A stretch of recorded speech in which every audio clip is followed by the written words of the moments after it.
Hello everyone, welcome to our YouTube channel, The Legal Playbook. Today we are going to start the next lecture series of जो Marathi grammar आहे. तर आपण मराठी ग्रामरमध्ये शब्दांच्या जाती काय असतात, पार्ट ऑफ स्पीच म्हणतात त्याला इंग्लिशमध्ये. तर ते आज आपण बघणार आहोत. आज ते लेक्चर सिरीज जे मराठी व्याकरणचं लेक्चर सिरीज आहे ते स्टार्ट करणार आहोत. ओके, सगळ्यात पहिला आपण शब्दांच्या जाती काय असतात ते बघणार आहोत.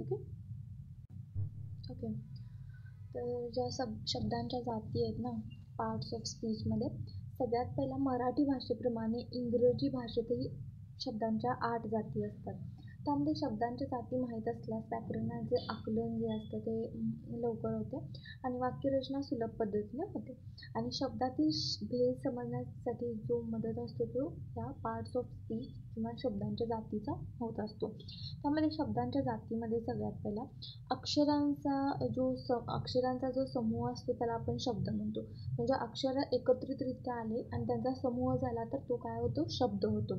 त्याच्यानंतर शब्दांच्या 2 प्रकारच्या जाती आहेत. मेन जे 2 प्रकारचे जाती आहेत त्यामध्ये विकारी शब्द, त्याला आपण सव्वय बदल होणे असं म्हणतो. त्याच्यानंतर अविकारीमध्ये अवयव आपण बदल होणे असे म्हणतो. मग ह्यामध्ये सव्यय व अव्यय असे बदल होणे असं आपण म्हणतो. विकारी आणि अविकारी असे लक्षात ठेवा. मग विकारीमध्ये काय काय येणार आहे, त्यामध्ये नाम, सर्वनाम, विशेषण, क्रियापद हे विकारीमध्ये येणार आहेत. त्याच्यानंतर जे आहे ते विकारीमध्ये क्रियाविशेषण, त्यानंतर शब्दयोगी अव्यय हे त्यामध्ये येणार आहेत. केवळ प्रयोगी अव्यय. मग असे जे आहेत ते अव्ययांचे प्रकार होणार आहेत. अव्यय, सव्यय, मग नाम, सर्वनाम, विशेषण, क्रियापद हे विकारी झाले. आणि अविकारीमध्ये क्रियाविशेषण, परत बाकीचे जे आहेत केवळ प्रयोगी हे सगळे अव्ययमध्ये येणार. ओके, अविकारीमध्ये येणार आहेत. त्याच्यानंतर शब्दांच्या 8 जे जाती आहेत ते कोणकोणत्या 8 जाती आहेत ते बघूयात. नाऊन, प्रोनाऊन म्हणजे नाम, सर्वनाम, विशेषण, क्रियापद, क्रियाविशेषण, शब्दयोगी अव्यय, उभयानवी अव्यय, त्याच्यानंतर केवळ प्रयोगी अव्यय. नाम म्हणजे काय, आपण इंग्लिशमध्ये म्हणतो त्याला नाऊन म्हणतो. सर्वनाम म्हणजे प्रोनाऊन म्हणतो. त्याच्यानंतर विशेषण म्हणजे ॲडजेक्टिव्ह आपण त्याला म्हणतो. क्रियापद म्हणजे वर्ब आणि क्रियाविशेषण म्हणजे ॲडवर्ब, इथं ॲडवर्ब पाहिजे. आणि त्याच्यानंतर शब्दयोगी अव्यय मीन्स प्रिपोजिशन. त्याच्यानंतर जे आहे ते प्रिपोजिशन आहे. त्याच्यानंतर उभयानवी जे आहे त्याला आपण कंजंक्शन म्हणतो. त्याच्यानंतर केवळ प्रयोगी जे आहे ते इंटरजेक्शन असं आपण म्हणतो. तर बघूया आपण प्रत्येक टाईपचे जे एक्सप्लेनेशन आहे ते बघूया. त्यामध्ये नाम म्हणजे काय, बेसिकली असा शब्द की जो एखाद्या व्यक्ती, वस्तू किंवा ठिकाणासाठी वापरला जातो. असा शब्द म्हणजे एखाद्या व्यक्तीला किंवा एखादा ठिकाण अशासाठी वापरला जातो त्याला आपण काय म्हणणार, नाम असे म्हणणार, म्हणजे नाऊन म्हणणार त्याला. फॉर एक्झाम्पल संजय, काऊ म्हणजे गाय, गोल्ड सोनं, असं जे काही आहे त्याला आपण नाम म्हणणार. म्हणजे ओके, त्याला आपण नाम म्हणणार. आता बघूया पुढं नामाचे प्रकार काय काय येतात. त्याच्यानंतर जे आहे ना, स्त्रीलिंग नामाच्या रूपावरून स्त्री जातीचा बोध होतो असल्यास त्या नामाचे स्त्रीलिंग मानले जाते. म्हणजे उदाहरणार्थ मुलगी, शाळा, गाय, ती मुलगी, ती शाळा, असं आपण इथं स्त्रीलिंग नामाच्या रूपावरून स्त्री या जातीचा बोध घेतो ना.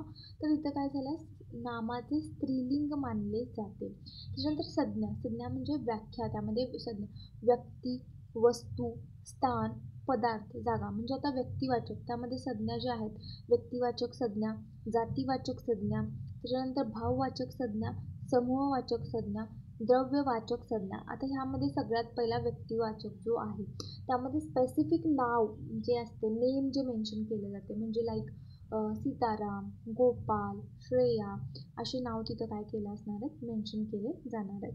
त्याच्यानंतर जातीवाचक संज्ञा जे आहे त्यामध्ये गाव, नदी अशी जातीवाचक नाव तिथं येणार आहे, माती त्यामध्ये. त्याच्यानंतर भाववाचकमध्ये भाव दर्शवतात ते, भाववाचकमध्ये म्हणजे लहानपणीचा जो भाव असतो तो दाखवला, धैर्य, तो धैर्यशील आहे. ओके, तो खोटारडा नाही, खोटारडा हे भाव दाखवले आहे तिथं. त्यानंतर समूहवाचक म्हणजे काय, समूहाने, म्हणजे समूह म्हणजे भीड, संघ. ओके, त्याला आपण समूहवाचक म्हणणार. त्याच्यानंतर द्रव्यवाचक संज्ञा, त्यामध्ये पाणी, सोना म्हणजे माप दाखवत असतं त्यामध्ये, त्याला आपण द्रव्यवाचक म्हणणार आहे. हे झालं आपलं नाम जे आहे त्याचे प्रकार, नाम संज्ञा जे आहे त्याचे. त्याच्यानंतर आपण सर्वनाम बघणार आहोत. सर्वनामामध्ये असा शब्द की जो नामाव्यतिरिक्त वापरला जातो म्हणजे सर्वनाम. म्हणजे त्यामध्ये उदाहरणार्थ ही म्हणजे ती, तो, it, they, you, may. Okay. त्याच्यानंतर नामाचा वारंवार उपयोग टाळण्यासाठी हा वापरला जातो. म्हणजे आता एखादं नाम आहे, त्यामध्ये स्टोरी रायटिंगमध्ये जर त्यावेळेला तेच नाव तिथं उच्चारलं जात नाही, कारण त्याच्या बदल्यात ही, शी वापरलं जातं किंवा ते असं वापरलं जातं. पुरुषवाचक नाम सर्वनाम, तर त्यामध्ये टाईप्स आहेत. त्यामध्ये पुरुषवाचक सर्वनाम, निश्चयवाचक सर्वनाम, अनिश्चयवाचक सर्वनाम, संबंधवाचक सर्वनाम, प्रश्नवाचक सर्वनामे. आता पुरुषवाचकमध्ये मी, तू असे पुरुषवाचक सर्वनाम येणार आहेत. त्याच्यानंतर निश्चयवाचक सर्वनाममध्ये हे, ते, त्या. अनिश्चयवाचक कोणी, काही असं. त्याच्यानंतर संबंधवाचकमध्ये जो, जी संबंध दर्शवतात. त्याच्यानंतर प्रश्न कोठे, कोणाला, कोणाचा, कोणता किंवा असे प्रश्न दर्शवतात. त्याच्यानंतर नेक्स्ट आहे ते विशेषण. विशेषणमध्ये काय म्हटलं, असा शब्द की जो नाम किंवा सर्वनाम याविषयी अधिक माहिती सांगतो.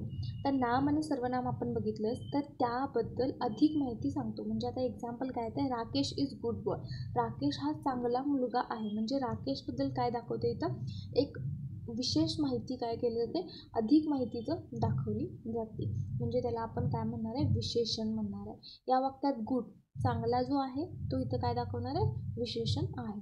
नाम व सर्वनाम बद्दल अधिक माहिती जर पाहिजे असेल तर त्यामध्ये गुणवाचक विशेषण म्हणजे टाईप्स आहेत. परत गुणवाचक विशेषण, संख्यावाचक विशेषण, परिणामवाचक विशेषण आणि संकेतवाचक विशेषण. त्यामध्ये तर गुणवाचक विशेषणमध्ये त्यामध्ये गुण दर्शवतात. त्यामध्ये लहान, मोठा, सुंदर, हुशार असं.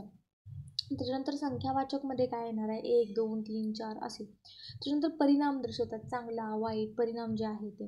संकेतवाचक म्हणजे हे, ते, असे, तसे असं. त्याच्यानंतर क्रियापद. आता क्रियापदमध्ये आपण बघणार आहोत असा शब्द की जो व्यक्ती, वस्तू किंवा ठिकाण किंवा कृती याविषयी माहिती सांगतो. त्याला आपण काय म्हणणार आहे, क्रियापद. क्रिया दर्शवतो. म्हणजे आय ईट अ मँगो म्हणजे मी काय केले, मी मँगो खाल्ले.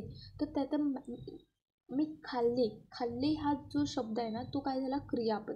म्हणजे या वाक्यात ईट हे जे क्रियापद आहे ना त्याला आपण क्रियापद म्हणणार. त्याच्यानंतर एखादी क्रिया घडणे, सकर्मक क्रियापद, अकर्मक क्रियापद, संयुक्त क्रियापद.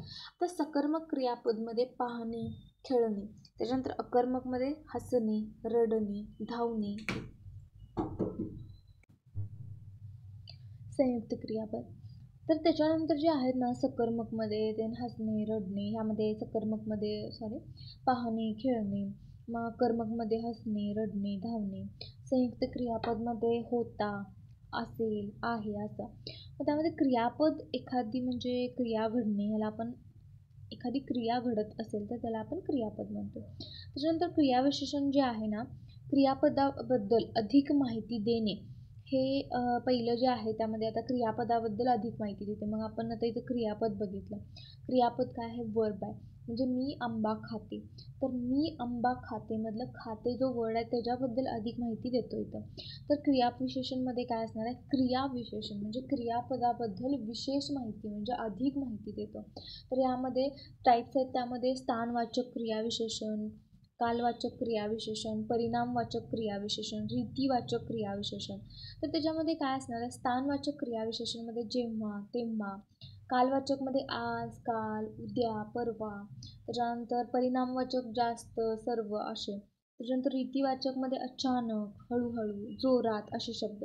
आता शब्दयोगी अव्यय जे आहे ना त्यामध्ये नामाला व सर्वनामाला अर्थबोध होण्यासाठी जोडून येणारा शब्द म्हणजे स, ला, ना, ते, आत, बाहेर, जवळ, पुढे असं. म्हणजे शब्दाला जोडून म्हणजे नामाला किंवा सर्वनामाला अर्थबोध होण्यासाठी जे जोडून आलेले शब्द असतात ना त्याला आपण म्हणतो.